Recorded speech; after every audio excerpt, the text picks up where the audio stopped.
Hello my YouTube family. तो कैसे हैं आप लोग। आज हम बात करेंगे न्यू कोरियन ड्रामा के बारे में जिसका नाम है डोम एट योर सर्विस। तो आज हम 4th एपिसोड का एक्सप्लेनेशन करेंगे और अगर आपको इसके बाकी के एपिसोड चाहिए तो आप प्लीज़ मेरे चैनल को सब्सक्राइब करें और वहां जाकर आप देख सकते हैं।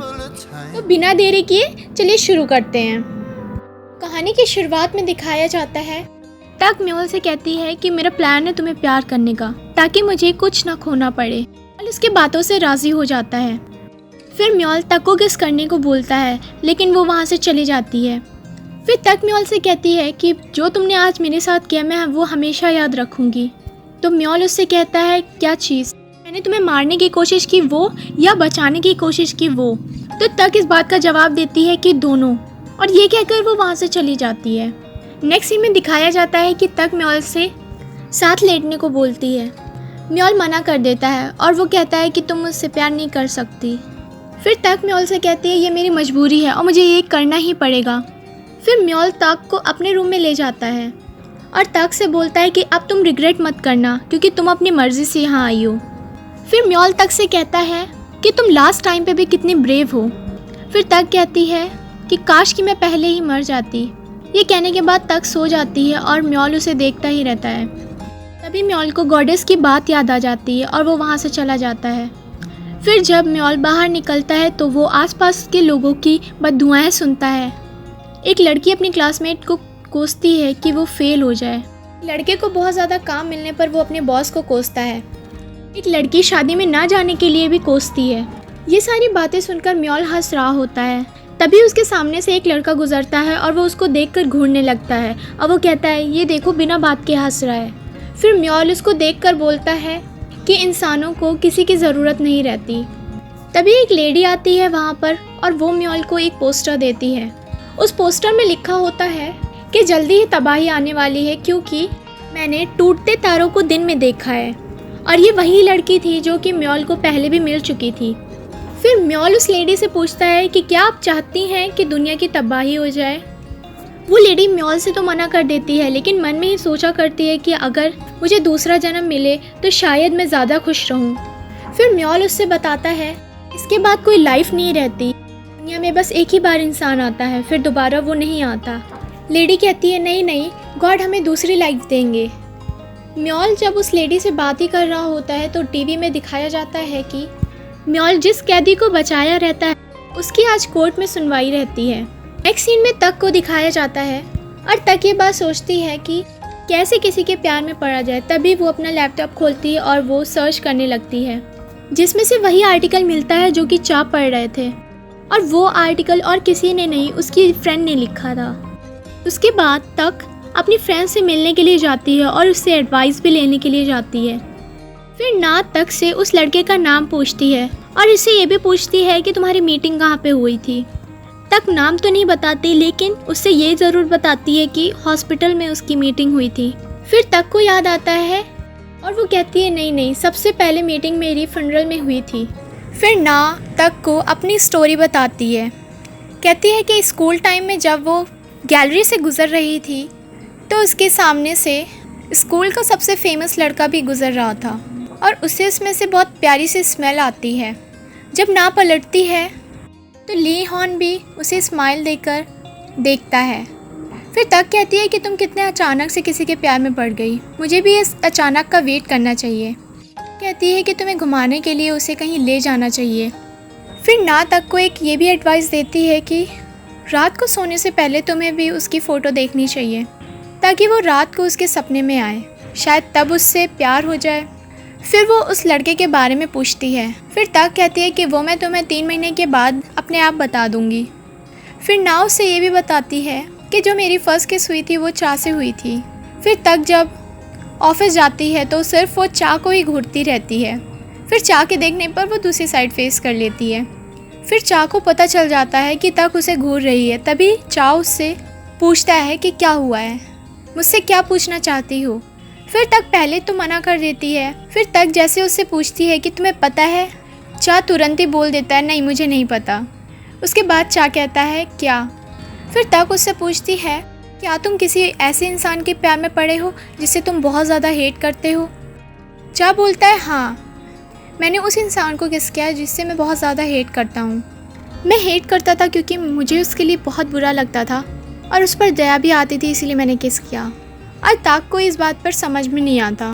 फिर ताक कहती है कि कोई ना को कैसे किस कर सकता है। फिर चा कहता है कि मुझे सुनाई दे रहा है कि तुम क्या कह रही हो, तो प्लीज़ थोड़ा स्लो बोलो। और चा उससे गुस्से में जाने के लिए बोलता है। नेक्स्ट सीन में दिखाया जाता है कि चा और ली क्यून दोनों साथ रहते हैं। ली क्यून उससे पूछता है कि तुम क्या रीयूनियन में चलोगे। फिर चा उससे मना कर देता है। फिर चा उससे कहता है तुम रीयूनियन में इसीलिए जा रहे हो क्योंकि तुम्हें अपने फर्स्ट लव को देखना है।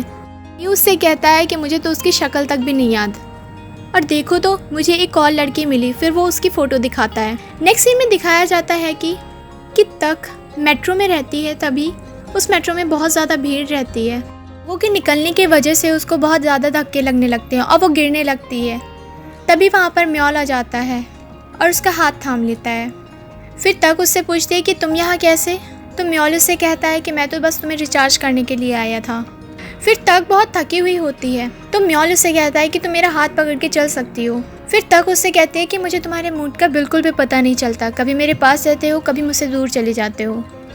फिर म्योल कहता है कि मैं तो लोगों की आवाज़ें सुनने के लिए गया था।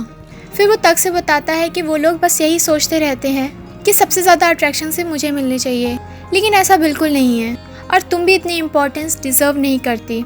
और तक सुनकर चली जाती है। फिर नेक्स्ट सीन में तक एक फैंटेसी ड्रामा देख रही होती है ताकि उसे भी सुपरनेचुरल पावर लड़के के साथ प्यार करना सीख पाए। फिर म्योल उससे पूछता है कि क्या तुमने सीखा। फिर तक म्योल से कहती है कि सबसे पहले तो गुड लुक होना चाहिए, जो कि तुम नहीं हो। तो म्योल उसे जवाब देता है कि जब तुम फर्स्ट टाइम मिली थी तभी तुमने सोचा था कि ये कितना हैंडसम लड़का है। फिर तक को ना की बातें याद आती हैं और वो अपने सपने में आने के लिए बोलती है। म्योल उसकी बातें मान जाता है। फिर जब म्योल उसको एक जगह पर ले जाता है तो वो बहुत ही सिंपल जगह रहती है। फिर वो उससे कहती है कि प्लीज़ इसको चेंज करो, मुझे कोई स्कूल वाले सीन पर ले चलो। वो दोनों वहाँ जाते हैं। फिर तक एक ड्रामा क्रिएट करती है और वो कहती है कि वहाँ से बॉल आएगी और तुम मुझे बचाओगे। बिल्कुल वैसा ही करता है। फिर म्योल उससे पूछता है कि क्या तुम ठीक हो, और तक को कोई भी फीलिंग नहीं आती। फिर तक म्योल को एक और जगह ले जाने के लिए कहती है जहाँ पर वो दोनों कॉलेज में हैं, और वहाँ पर भी उसको कोई भी प्यार वाली फीलिंग नहीं आती। फिर तक म्योल को एक कूल सा लड़का बनने के लिए कहती है। फिर तक म्योल से कहती है कि तुम कार रिवर्स करके बताओ। म्योल उसकी सारी बातें माना करता है और लास्ट में वो बिल्कुल से परेशान हो जाता है। फिर तक कहती है कि मेरे सपने में तो कोई भी काम नहीं हुआ, अच्छा तुम ऐसा करो, तुम अपने सपने में मुझे लेकर चलो। फिर म्योल तक को अपने सपने में लेकर जाता है जहाँ पर चारों तरफ रंग बिरंगे फूल खिले हुए थे, और म्योल जब चलता है तो वहाँ पर सब कुछ बेरंग सा हो जाता है। और तक ये सब देखने के बाद उसको इस बात का रियलाइज़ हो जाता है कि म्योल क्यों इतना दूर रहता है उससे। फिर तक जैसे जैसे म्योल के पास आती रहती है, म्योल देखता है कि फूल खिलने लगे हैं। फिर तक उसके आगे आके उसका हाथ पकड़ लेती है, इससे म्योल के पास के सारे फूल खिल जाते हैं। और जब म्योल ये सब देखता है तो वो तक का हाथ झिटक देता है और उसका सपना खुल जाता है। फिर म्योल तक से कहता है कि वो लास्ट वाला सपना। तो तक म्योल से कहती है कि जाओ, मैंने तुम्हें माफ़ किया। फिर म्योल उससे कहता है तुम अपने आप को सोचती क्या हो कि जो तुम मुझे माफ़ कर रही हो। फिर तक बोलती है कि वो जो तुमसे प्यार करना चाहती है और प्यार की स्टार्टिंग ही माफ़ करने से होती है। फिर म्योल गॉडेस से मिलने के लिए जाता है। फिर म्योल कहता है कि वो सोचती क्या है, कि वो है कौन, वो मुझे कैसे माफ़ कर सकती है। फिर गॉडेस उसको जवाब देती है कि वो सही तो कर रही है, कि शुरुआत माफ़ करने से ही होता है। नेक्स्ट सीन में तक को दिखाया जाता है। तक कोई काम किया करती है, तभी वो म्योल को देखती है। फिर वो अपनी फ्रेंड की बातें सोचती रहती है कि शायद उसका कहा सच हो गया है। फिर तक का भाई आके उससे पैसे मांगने लगता है। जब तक पैसे देने से मना कर देती है तो उसका भाई उससे बोलता है तुम्हारा तो कोई सपना है नहीं और मेरे सपने भी पूरे होने नहीं देती। तो तक कहती है ये सब तुम्हारे वजह से ही है कि मेरे कोई सपने नहीं हैं, क्योंकि मैं जितना भी कमाती हूँ सब तुम्हारे खर्च में उड़ जाता है। फिर उसका भाई कहता है क्या मैंने तुम्हें कहा है काम करने के लिए। फिर दोनों में बहस होने लगती है और इसी बहस में उसका भाई नीचे गिर जाता है और उसे चोट लग जाती है। फिर वो गुस्से में वहाँ से चला जाता है और ये सब देखने के बाद तक काफ़ी सैड हो जाती है और उसके पीछे म्योल खड़ा होता है। म्योल उससे कहता है कि तुम उसके लिए कितनी ज़्यादा मेहनत करती हो और तुमने ये कहा था कि तुम मुझे माफ़ कर दोगी, तो अगर मैं तुम्हारे भाई को मार दूँ तुम क्या मुझे माफ़ कर दोगी? तक उससे गुस्से में कहती है कि तुम अपने शब्द वापस लो। फिर म्योल उसे हंस के कहता है कि मैं तो बस क्यूरियस था इसीलिए पूछ लिया। फिर म्योल उससे कहता है कि तुम्हें पता है एक टाइम पर सैकड़ों तारे टूटकर गिरते हैं। तुम्हें क्या लगता है कि तुम उनसे ज़्यादा स्पेशल हो और तुम्हें जीना चाहिए? तुम्हें भी जाकर उनमें से एक बन जाना चाहिए।